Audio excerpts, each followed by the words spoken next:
సప్లైలో అవినీతి, bogus సర్టిఫికెట్లతో ration షాపులకు దరఖాస్తులు పరిశీలించకుండానే కేటాయిస్తున్న ఆఫీసర్లు, ఫిర్యాదులు వచ్చినా పట్టించుకొని ఉన్నతాధికారులు, ఏండ్లు గడుస్తున్న కుర్చీ వదలని ఓ అధికారి.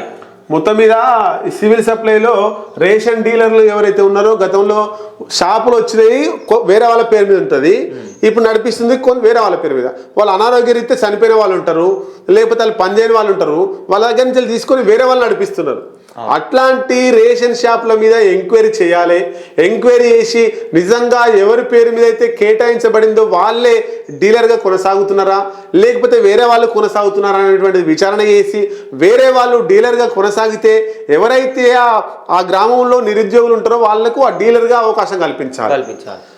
ఎవరైతే వాళ్ళకు నియమించిన పేరు లేదో వాళ్ళ పేరు మీద వేరే వాళ్ళు కొనసాగుతున్నారో వాళ్ళని తీసేసి నిరుద్యోగులైనటువంటి ఆ గ్రామంలో ఉండేటువంటి యువతకు ఆ రేషన్ డీలర్ ఇవ్వాలి.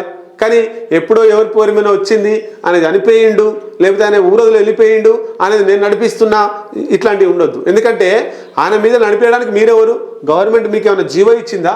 గవర్నమెంట్ ఏమైనా మీకు రాసిచ్చిందా? రాసిలే కదా. ఇంకొక యూత్, పని లేనటువంటి యూత్ చాలామంది ఉన్నారు.